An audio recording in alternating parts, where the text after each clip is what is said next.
E o Daniel Vorcaro vai delatar. Ele vai firmar a delação premiada. Foi transferido por uma célula de segurança máxima aqui no presídio de Brasília, do nosso quadradinho do Distrito Federal. E hoje nós temos muita informação para você, sem sombra de dúvidas, um dos mais importantes editoriais de notícias que eu vou trazer aqui. Então fica até o final e assista, porque olha, nós vimos no editorial passado, o ministro André Mendonça já desbancou a máfia que era comandada pelo Daniel Vorcaro para intimidar funcionários públicos, integrantes dos três poderes, uma milícia verdadeiramente aí da A Turma, né? E aí, meus amigos, hoje a parte do X aqui da nossa série especial é que nós vamos descer um pouquinho mais nesse ecossistema master para poder mostrar para vocês o que vai implodir Brasília. Prestem atenção, porque o governador do Distrito Federal, Ibanez Rocha, com certeza está em pânico total. E por quê? Porque as investigações apontam que Vorcaro não comprava apenas silêncio, ele supostamente comprava também o governo mais poderoso do centro do nosso país. Ibamaster, como eu estou chamando por aí, está acuado e eu tenho certeza que essa noite será longa para ele acordado. No nosso dossiê, nós vamos revelar o que ele está tentando esconder. E, meus amigos, acomode-se aí na cadeira, porque você pode até vir a cair dela se você não estiver bem sentado aí. Prestem muita atenção, já sabe, enquanto eu coloco as matérias aqui para você, deixa o seu like, curta, comenta e compartilhe, que essa é a melhor forma da gente levar notícias, tá ok? Já estou aqui na tela para vocês, prestem atenção nesta bomba que acabou de cair e eu estou fazendo esse editorial extra para trazer para você em primeira mão. Olha só, sexta-feira 13, literalmente, principalmente aí para os vinculados ao Master e toda essa corrupção. Aqui o Daniel Vorcaro, isso é Metrópolis, viu, pessoal? Tá lá no Metrópolis já. O dono do Banco Master, Daniel Vorcaro, trocou de advogados no mesmo dia em que a segunda turma do Supremo Tribunal Federal formou maioria para manter sua prisão. As mudanças indicam o início de conversas para uma proposta de delação premiada. Entrou no caso o advogado José Luiz Oliveira Lima, o Juca, e saíram Pierpaolo Bottini, do escritório Bottini, Tamauskas e Roberto Podval. Sérgio Leonardo permanece, que era o ex-presidente da OAB de Minas e hoje ele é procurador das prerrogativas do Conselho Federal, se eu não me engano. Partiu de Vorcaro a decisão de substituir os criminalistas. Uma delação premiada poderia respingar em outros clientes de Pablo e Podval. Juca é considerado o advogado mais agressivo e na Lava Jato fechou acordo de delação premiada. Ao alegar motivos pessoais, Paolo Bottini subestabeleceu uma procuração para Juca. O novo defensor de Vorcaro é ainda advogado de Walter Braga Neto e representou José Dirceu no processo do mensalão. Ou seja, o cara transita bem nos polos extremos da esquerda e da direita. Deve o cabra ser bom. É criminalista e membro do Instituto dos Advogados de São Paulo e do Innocence Project Brasil e advoga para investigados na Operação Carbono Oculto. A coluna Manuela Alcântara apurou que Vorcaro foi comunicado nesta sexta-feira 13 do resultado de julgamento do Supremo e se mostrou decepcionado com a manutenção da prisão. E ele está na Penitenciária Federal de Brasília. Por se tratar de um presídio de segurança máxima, Vorcaro está isolado e em nenhum momento tem contato com outros presos, nem mesmo a televisão. Todas as informações que recebe são repassadas pelos advogados que têm poupado o banqueiro da exposição provocada pela divulgação de suas mensagens privadas. Meus amigos, vou colocar já a segunda matéria e é um link, depois a gente comenta as duas, beleza? Então, na tela, também Metrópolis, tá, pessoal? Tá aí o novo advogado de Vorcaro, se pronuncia e diz que delação é meio de defesa. Grande sinal que está aparecendo aí Então vamos ver o que traz a matéria. Conhecido no meio jurídico como Juca, o advogado José Luiz Oliveira Lima confirmou à coluna Igor Gadelha na sexta-feira, 13, que eu vou falar aí, ter assumido a defesa do banqueiro Daniel Vorcaro. E, gente, a sexta-feira 13 é mais para quem está solto do que para quem está preso. Entendedores entenderão. Em rápida conversa por telefone, Juca evitou, contudo, cravar já agora se o dono do Banco Master fechará uma delação premiada. Assumiu o caso hoje, ponto, limitou-se a dizer. Após a insistência da coluna Igor Gadelha sobre o tema, Juca lembrou que já deu uma série de entrevistas dizendo que acha a colaboração premiada é um meio de defesa. O advogado, contudo, negou que já tenha feito sondagens a integrantes da Polícia Federal e da PGR sobre possível delação de Vorcaro antes de assumir o caso. Juca, vale lembrar, comandou delações premiadas de figuras importantes na Lava Jato, entre elas do empreiteiro Léo Pinheiro, ex-dono da construtora OAS.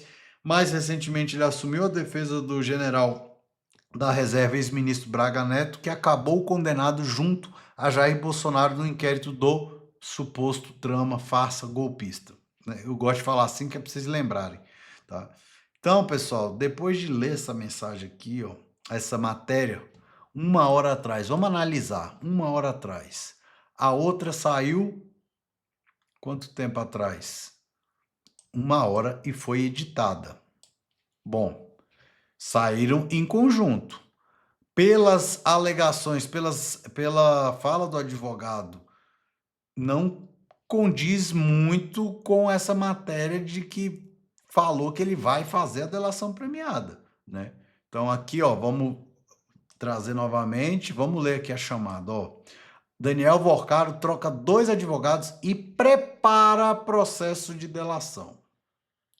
Então, às vezes, a gente está muito afobado ou esperando muito que algo aconteça. Mas eu acredito que esse movimento de defesa criminal, pela experiência que eu tenho de processo, que já tem alguns anos, como vocês sabem aí já, eu sou mestre em ciências jurídico-políticas, doutor pela Universidade de Salamanca, na Espanha, pós-doutorando pela Washington Lincoln, lá na Flórida, nos Estados Unidos. E isso não vai mudar minha opinião, minha verdade, o que eu solto aqui das minhas ideias, sem amarras, sem rodeios, mas é só para te mostrar que eu tenho um pouquinho de experiência para poder fazer uma leitura aqui de todo esse cenário, tá, pessoal? E, sinceramente falando, eu acho não, vem delação premiada por aí, tá? Sinceramente falando, vem delação premiada por aí, porque ninguém faz esse movimento abrupto numa defesa depois de uma situação de negativa ali do STF, né, do julgamento da prisão que pediram o relaxamento da prisão dele. Ninguém faz um trajeto desse se não for realmente para falar, tá? Muito difícil isso não virar delação premiada, então acredito que vai ter sim. E agora eu quero mostrar para vocês os motivos que podem vir a aparecer, tá? Os motivos que virão a aparecer para as pessoas que serão atingidas com uma possível delação premiada. E aí eu vou voltar um pouquinho nas matérias que eu já tinha preparado para trazer para vocês aqui, ó, da questão do governador Ibanez Rocha aqui do Distrito Federal, tá, meus amigos? Então, olha só, essa matéria tá lá na Vero Notícias. Ibanez se comprometeu com capitalização do BRB após alerta de bloqueio de bens pessoais. Tá lá na Vero Notícias, tá? O governador Ibanez, o governador DF Ibamaster, que eu digo, né, enviou uma carta ao Banco Central manifestando compromisso com o aporte de capital do Banco de Brasília, BRB, após ser alertado que poderia ter bens pessoais bloqueados se a autoridade monetária interviesse na instituição. O Bacen havia exigido em ofício enviado em 13 de fevereiro um termo formal de compromisso com a capitalização. Segundo relatos ouvidos pela Folha de São Paulo, o governador demorava a acelerar o processo por estar focado no cenário eleitoral. Ibanez ouviu de pessoas próximas e da área jurídica que o Bacen poderia decretar o regime de administração especial temporária e que os bens do governador seriam bloqueados no processo. A carta compromisso foi enviada à entidade em 20 de fevereiro. Então, meus amigos, vamos continuar aqui só para vocês entenderem todo o movimento que eu quero mostrar para vocês, tá? Então, olha só essa matéria aqui também do Diário de Ceilândia. Diário de Ceilândia. A máfia dos aluguéis e o modelo de locação da gestão Ibanez Rocha. Diário de Ceilândia, tá? Tá lá nesse perfil aqui, meus amigos. Vamos fazer aí a conexão agora dessas matérias. Durante anos, a expressão máfia dos aluguéis circulou nos bastidores da política de Brasília como um comentário incômodo sobre como o poder público escolhe prédios privados para instalar órgãos do GDF. O termo voltou ao centro do debate após contratos milionários firmados ao longo da gestão Ibamaster, muito cercados por questionamentos sobre valores, critérios de escolha e ausência de concorrência ampla. A investigação mais recente reforçou a suspeita. Uma operação do Ministério Público atingiu a Secretaria de Educação para apurar um contrato firmado em 2019 para alugar um imóvel destinado a abrigar uma escola pública. Entre aluguel e reformas, o gasto ultrapassou 19 milhões. Investigadores apontam que outra escola próxima poderia ter sido reformada por custo menor, levantando dúvidas sobre a necessidade da locação. A apuração também examina suspeita de intermediação política e um possível esquema que pode ter desviado até 50 milhões. O caso não é isolado. Outros contratos envolvendo órgãos do governo também despertaram críticas. Um deles envolve instalar um campus da Universidade do Distrito Federal em um prédio alugado por cerca de 110 milhões em 5 anos. Outro episódio discutiu-se a locação de um imóvel por aproximadamente 42 milhões para abrigar a Secretaria de Economia, negociação que levantou dúvidas sobre critérios técnicos e transparência. Quando esses episódios são observados em conjunto, surge um padrão difícil de ignorar. Estruturas públicas passam a ocupar imóveis privados por valores milionários, muitas vezes em contratos firmados por dispensa de licitação, sob o argumento de que o imóvel seria específico. O resultado prático é a transformação do Estado em cliente permanente do mercado imobiliário da capital. É justamente a repetição dessas decisões que explica por que a expressão máfia dos aluguéis deixou de ser apenas um rótulo político e passou a aparecer com frequência crescente no debate público. O que está em jogo não é um contrato isolado, mas a lógica que passou a orientar parte da gestão imobiliária do próprio GDF, que é Governo do Distrito Federal. Essas decisões moldam a forma como o Estado se relaciona com o setor privado. Parabéns, Douglas, cara corajoso, porque para falar aqui desse cara tem que ter coragem, meus amigos, que aqui em Brasília é perseguição séria para quem fala mal. Olha aí, ó.